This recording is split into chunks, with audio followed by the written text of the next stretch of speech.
काम पे थे। 17 का आंसर नहीं बताया था।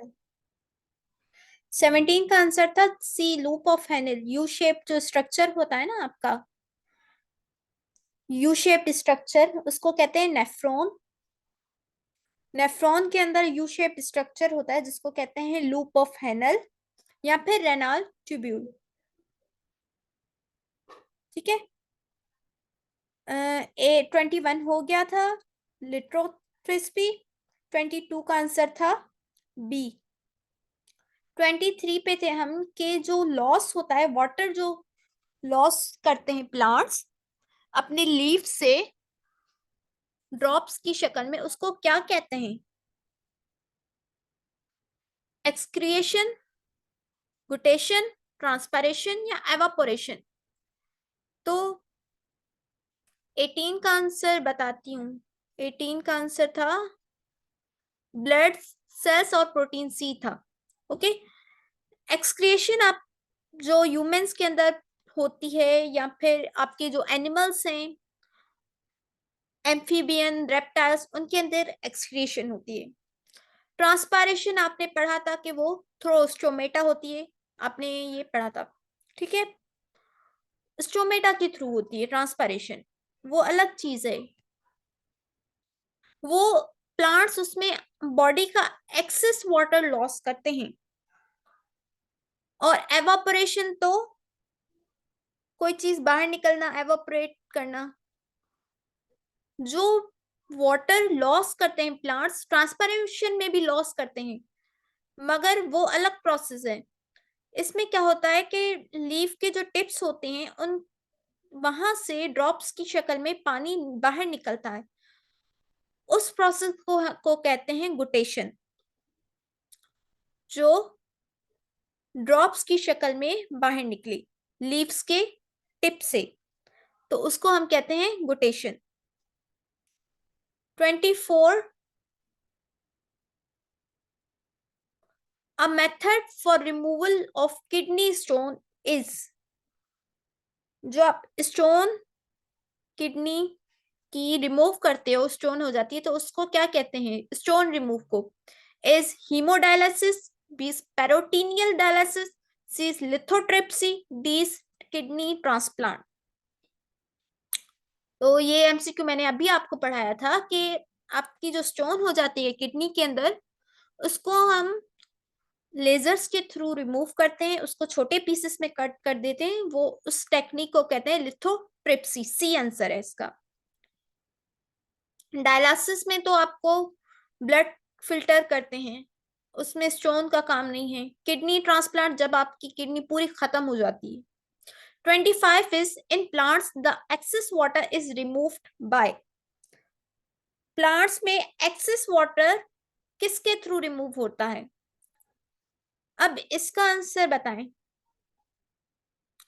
गुटेशन में भी आप एक्सेस वाटर ही रिमूव करते हैं, मगर वो लिप्स के टिप्स से कर रहे हो। ट्रांसपायरेशन में भी एक्सेस वाटर रिमूव करते हैं, मगर वो थ्रू स्टोमेटा होता है। तो इसका आंसर होगा डी, गुटेशन भी और ट्रांसपायरेशन भी, क्योंकि दोनों में आप एक्सेस वाटर ही रिमूव कर रहे हो। ठीक है, यहां तक समझ आ गया? ट्रांसपायरेशन होती है स्टोमेटा के अंदर, जो कि लीव्स में ही होते हैं। वो पोर्स होते हैं अलग से इस लीव्स के अंदर, उनकी साइड्स अलग होती हैं, कोई ऊपर होता है लीफ के, कोई नीचे होता है, कोई सेंटर पे होता है। लेकिन गुटेशन की एक ही जगह है जो लीफ के मार्जिन एरिया पे होती है, मतलब मार्जिन नहीं, लास्ट जो टिप होती है वहीं पे होता है। तो ये डिफरेंस है गुटेशन और ट्रांसपायरेशन में। 26 is neuron are mainly made by. Neurons, oh sorry, nephron are mainly made by. जो नेफ्रॉन होते हैं वो किससे बने होते हैं? मेड ऑफ किससे? Is renal corpuscle, B renal tubule, C renal corpuscle and renal tubule, D renal pelvis. Nephron किससे बने होते हैं? तो रेना नेफ्रॉन में आपके दो स्ट्रक्चर आ जाते हैं। नेफ्रॉन में एक आपका आ जाता है loop of Henle, loop of Henle. और उसके अलावा आपका जो कॉर्पसस है, जो आपका बाउमेंस कैप्सूल है, या ग्लोमरस है, वो दोनों आपके इसी में आ जाते हैं। ठीक है, तो इसका आंसर क्या होगा? सी।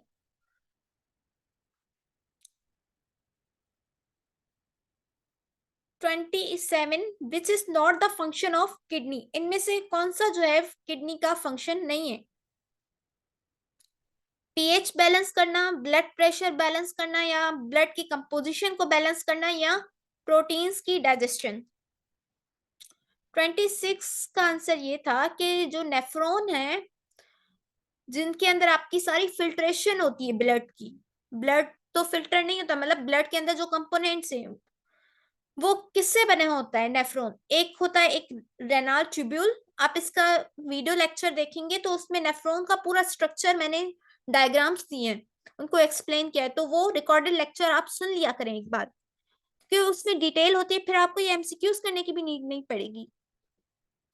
तो जो नेफ्रॉन है वो रेनाल कॉर्पसल और रेनाल ट्यूब्यूल से बना होता है। कॉर्पसल एक बाउल की तरह स्ट्रक्चर होता है जिसके अंदर वीन्स और आर्टरीज होती हैं, और रेनाल ट्यूब्यूल एक यू शेप्ड स्ट्रक्चर होता है जिसके अंदर वाटर और साल्ट की फिल्ट्रेशन होती है और रीअब्जॉर्प्शन होती है, उसके बाद आपका यूरिन बनता है, यूरिनरी डक्ट।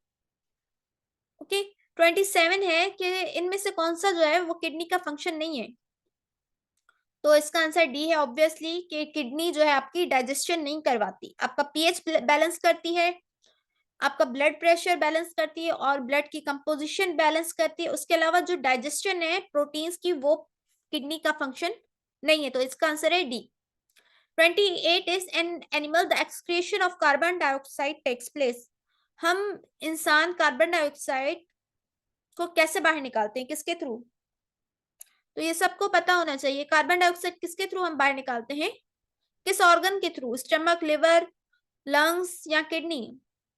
तो आपको पता है कि आप जब ऑक्सीजन को अपने अंदर लेते हैं तो वो लंग्स में जाती है, और लंग्स के अंदर कार्बन डाइऑक्साइड जो सारी बॉडी से कलेक्ट होके आती है वो लंग्स के थ्रू हम नॉस्ट्रिल से बाहर निकालते हैं। तो लंग्स में आपकी कार्बन डाइऑक्साइड जो है वो एक्सक्रिएशन का प्रोसेस होता है, ऑक्सीजन इनहेल करते हैं और कार्बन डाइऑक्साइड एक्सहेल करते हैं।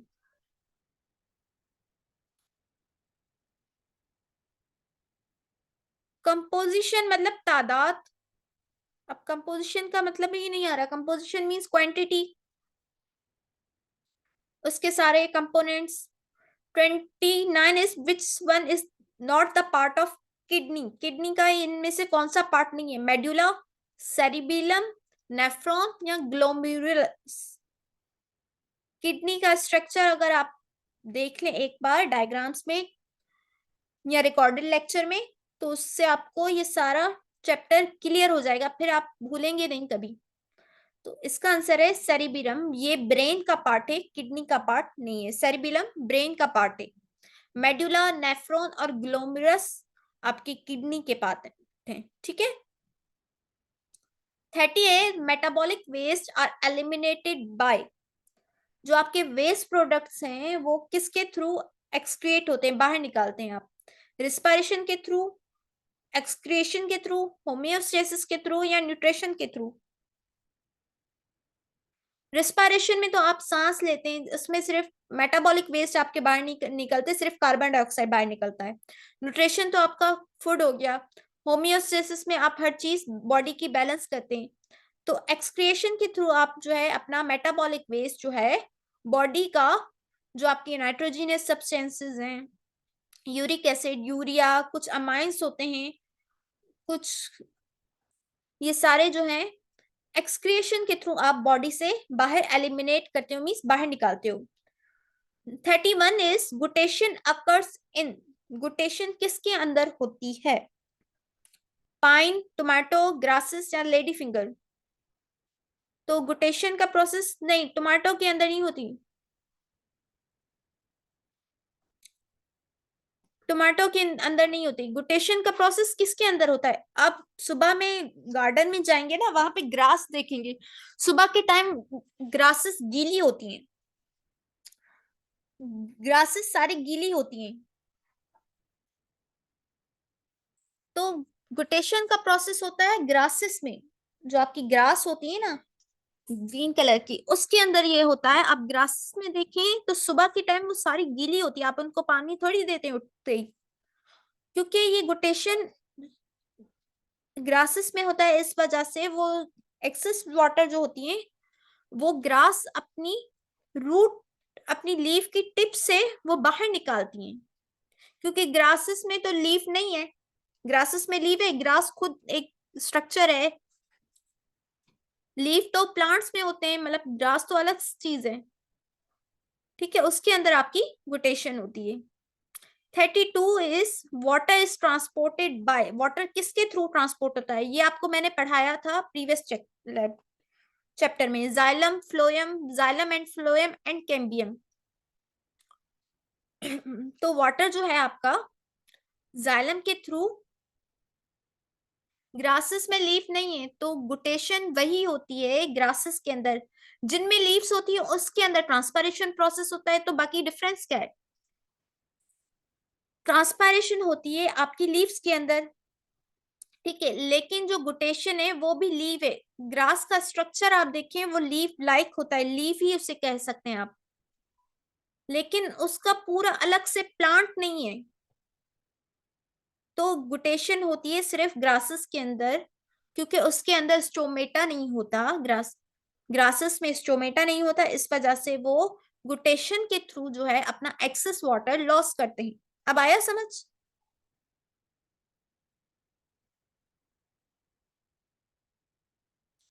इंटरनेट पे दोनों ऑप्शन है, टोमेटो भी है। टोमेटो कहाँ से आ गया, मैं चेक करती हूँ बाद में इसको, मगर है ग्रासेस इसका। तो 32 का आंसर, जाइलम जो है वो वाटर ट्रांसपोर्ट करता है आपकी बॉडी में, फ्लोएम जो है आपकी बॉडी में फूड ट्रांसपोर्ट करता है। ठीक है, which is produce during respiration, respiration के दौरान क्या प्रोड्यूस करते हैं आप, carbon dioxide, water, carbon dioxide and water, या फिर नाइट्रोजन। 19 का आंसर, 19 का क्या था, 19 का आंसर था डी 1.4 लीटर। ठीक है,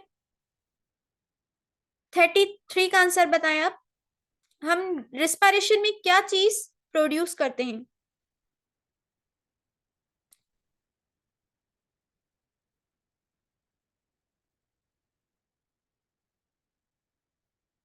अब आपके पीछे एमसीक्यूज रह रहे हैं, फिर आगे रह जाएंगे। 25 का आंसर कहाँ गया, पता नहीं कहाँ गया। 25 in excess water is remove by, इसका आंसर है डी, ट्रांसपायरेशन एंड गुटेशन। ओके, 33 का आंसर ये है कि आपका जो रिस्पायरेशन के थ्रू आपकी कार्बन डाइऑक्साइड, रिस्पायरेशन के थ्रू आपकी कार्बन डाइऑक्साइड प्रोड्यूस होती है, और इसके अलावा वाटर भी।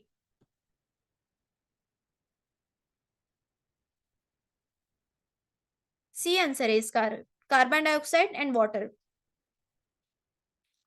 ठीक है, 34 is rubber plant produce, rubber plant क्या प्रोड्यूस करते हैं, जिन प्लांट्स से रबर बनता है ना, तो वो प्लांट्स क्या प्रोड्यूस करते हैं जिसके आप क्या प्रोड्यूस करते हैं, वो प्लांट्स जिनसे आप रबर बनाते हो। गम्स, म्यूसिल, म्यूसिलेज, लेटेक्स या रेजन्स।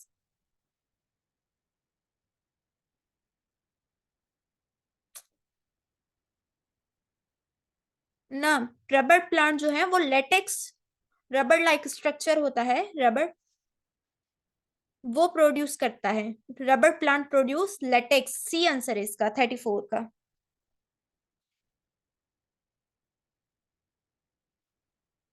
आप इसकी रिस्पायरेशन की इक्वेशन निकालो, तो उसको ब्रेक डाउन करो, क्या क्या प्रोड्यूस होगा, ग्लूकोज को ब्रेक करो, क्या क्या बनता है। फोटोसिंथेसिस का उलट क्या होता है, रिस्पायरेशन होता है ना, उस इक्वेशन को उलट करो, कार्बन डाइऑक्साइड और वाटर मिलके ग्लूकोज बनाते हैं। अगर आप ग्लूकोज जो आप ग्लूकोज आपकी बॉडी के अंदर है उसको ब्रेक डाउन कर रहे हो तो क्या बनेगा आपका, कार्बन डाइऑक्साइड और वाटर। तो सिंपल है इसका आंसर। तो 34 का आंसर है लेटेक्स। 35 इज कीकर प्रोड्यूस, कीकर जो प्लांट है वो क्या प्रोड्यूस करता है? गम्स, म्यूसिलेज, लेटेक्स या रेजन्स?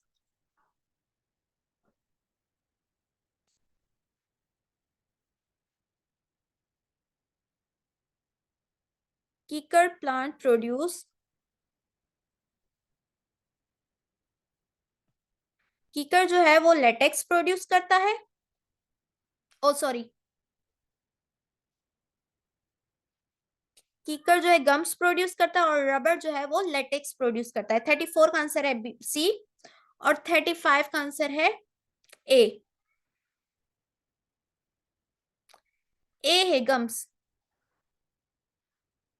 35 का आंसर है गम्स ए और 34 का है C. 36 is broad leaves are found in, broad leaves किसके अंदर पाए जाते हैं?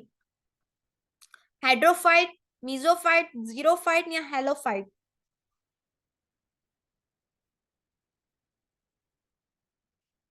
ब्रॉड लीव्स आर फाउंड इन,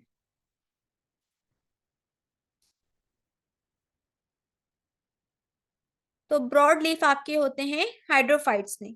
ठीक है, हाइड्रोफाइट प्लांट्स में आपके ब्रॉड लीव्स पाए जाते हैं। 37 is succulent organs are found in, succulent organs किसके अंदर होते हैं? मीजोफाइट, हाइड्रोफाइट, जीरोफाइट या हेलोफाइट? तो ये होते हैं आपके जीरोफाइट के अंदर। ठीक है, सी आंसर है इसका। 38 is uric acid is removed by, uric acid हम किसके थ्रू रिमूव करते हैं? Skin, kidney, kidney and skin and D lungs?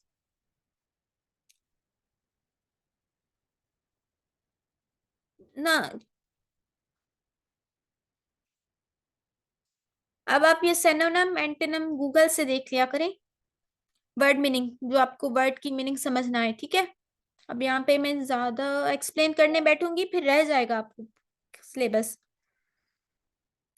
तो सकुलेंट ओ यूरिक एसिड आपकी जो है वो किडनी और स्किन दोनों के थ्रू आप उसको रिमूव करते हैं। स्किन के थ्रू भी यूरिक एसिड समटाइम आपका रिमूव होता है। सी आंसर है इसका। 39 is which create an insulating blanket of warm air, इनमें से कौन सी चीज है जो आपकी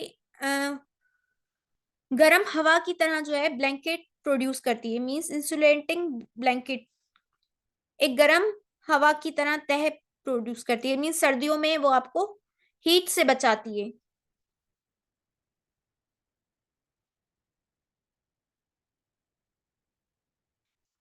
डर्मिस, लंग्स, लिवर? लिवर तो और लंग्स ये तो नहीं होंगे, डर्मिस भी आपकी स्किन की है,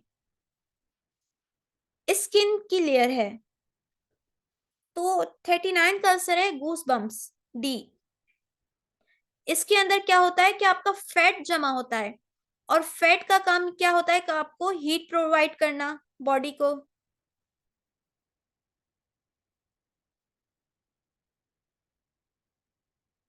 ठीक है,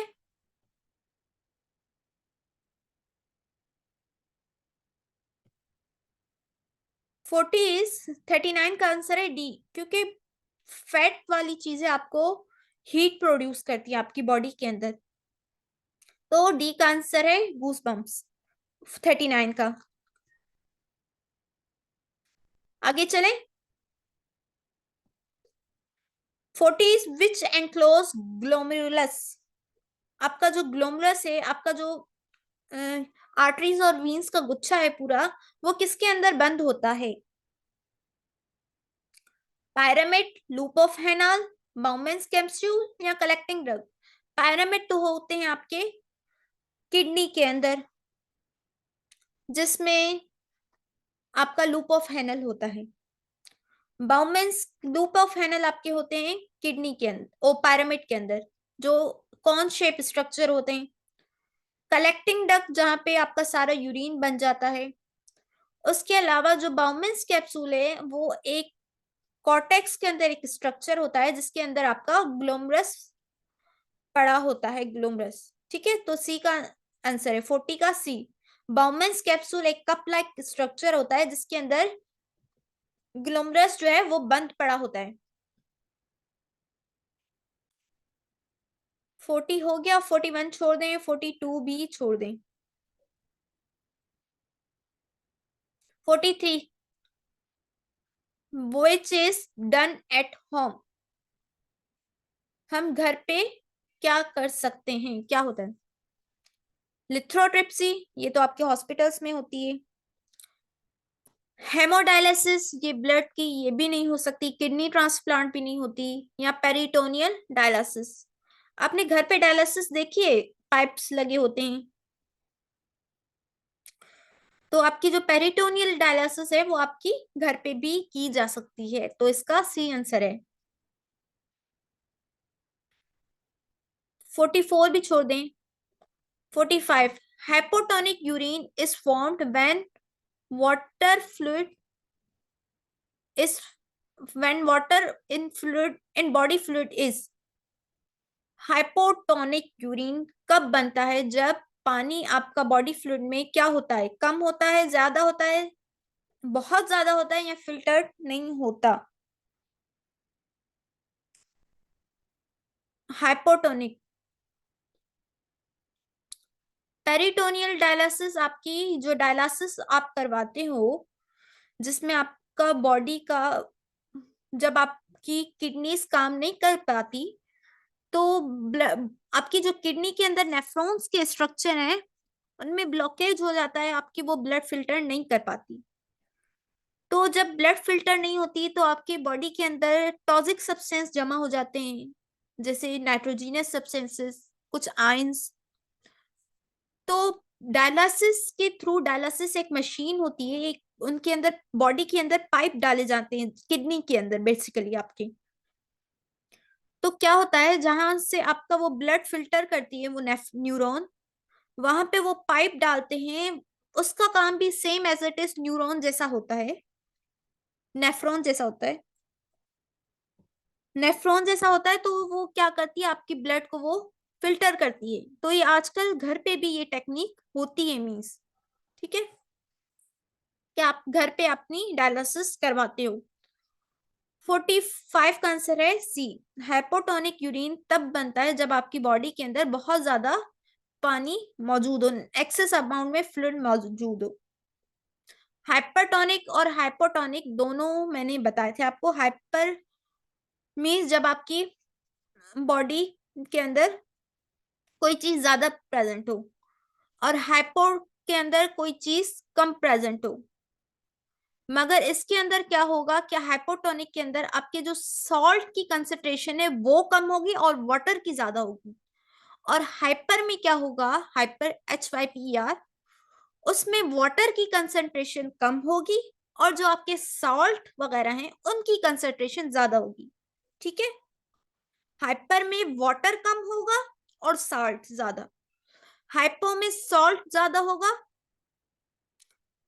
और पानी, सॉल्ट कम होगा हाइपो में और पानी ज्यादा होगा। ठीक है, 47, the common name of mineral salt in sweet. Common name क्या है कॉमन मिनरल सॉल्ट का जो आपकी स्वीट में प्रेजेंट होता है? A calcium nitrate, B sodium chloride, C potassium chloride, D iron phosphate.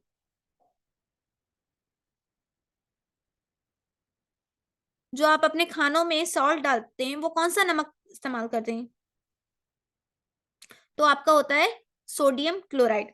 Hyper और हाइपो वो होता है, हाइपर मीन्स ज्यादा, जब किसी भी चीज में आपकी सॉल्यूट, जो आप सॉल्ट वगैरह कोई भी चीज ऐड करते हो वो आपका सॉल्यूट होता है, वो ज्यादा हो तो आपका हाइपर है। अगर आपका सॉल्यूट कम हो तो आपका हाइपो कहलाता है। हाइपो मीन्स कम चीज कोई भी। ठीक है, तो आपका सोडियम क्लोराइड सॉल्ट कॉमनली जो आप स्वीट्स वगैरह में अपने खानों में इस्तेमाल करते हैं। तो इसका आंसर है 47 का B. 48 in kidney the formation of urine occur in. अब किडनी के अंदर यूरिन कितने स्टेप्स में बनता है 48 के में? 1, 2, 3 या 4? तो जो यूरिन है वो 3 स्टेप्स में बनता है, 3 स्टेप्स में, ठीक है। 49 is aerial blood dialysis is also called, arterial blood dialysis are also called। जो आर्ट्रियल ब्लड डायलिसिस होती है उसको हम और क्या कहते हैं? आर्टरीज, लिथोट्रिप्सी, एक्सरे, हीमोडायलिसिस या किडनी ट्रांसप्लांट? ये तो इजी है। आर्टरीज और वेन्स किससे रिलेटेड है? तो ये होता है आपका हीमोडायलिसिस, ब्लड से। जो आपकी आर्ट्रियल ब्लड डायलिसिस होती है वो होती है हीमोडायलिसिस, उसको कहते हैं। 50 is the category of plant that adoption of small of, अब ये मुझे नजर नहीं आ रहा।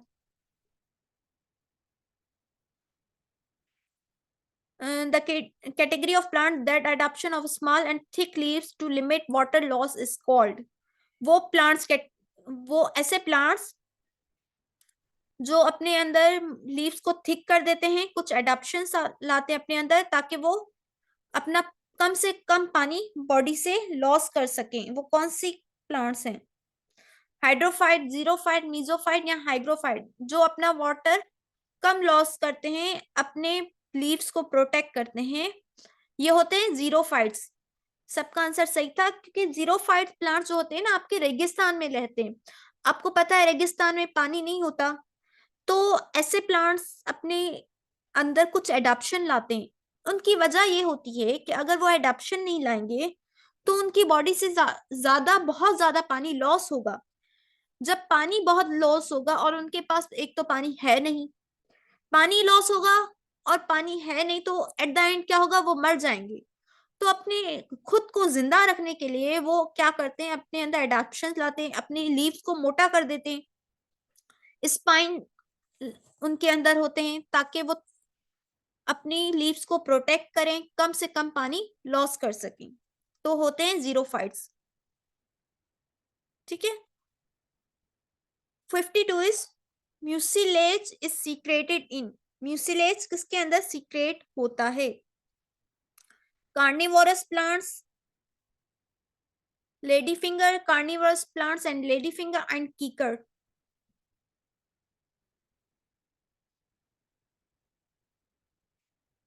ये इसका आंसर सी होगा। कार्निवरस प्लांट्स वो प्लांट्स होते हैं जो इंसेक्ट्स को खाते हैं।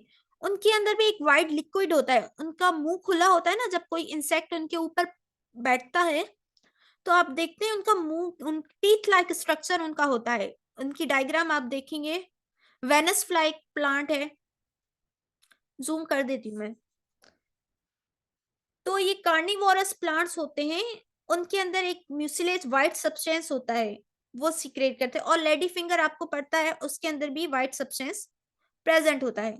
मीटिंग का टाइम खत्म हो गया है, तो ये कुछ रह गए हैं, जल्दी कर लें इसको। 53 is the plant which live in sea water and are adapted to salty environment are called। ऐसे प्लांट्स जो समंदर में रहते हैं, सी वाटर में रहते हैं, और कुछ अपने अंदर एडाप्शंस लाते हैं ताकि वो साल्टी एनवायरनमेंट से बच सके, तो वो कौन से प्लांट्स होते हैं? हेलोफाइट, हाइड्रोफाइट, जीरोफाइट या डी? हेलोफाइट और हाइड्रोफाइट? हेल सी वाटर में आपके रहते हैं हेलोफाइट्स। हेलोफाइट्स आपके सी वाटर में रहते हैं, और हाइड्रोफाइट्स तो नॉर्मल वाटर में रहते हैं, फ्रेश वाटर जैसे हो गया आपका, ठीक है। 54 is excretion is also a process of. Excretion किसका प्रोसेस है? रिस्पायरेशन का, कोऑर्डिनेशन का, होम्योस्टेसिस का या ब्रीथिंग का?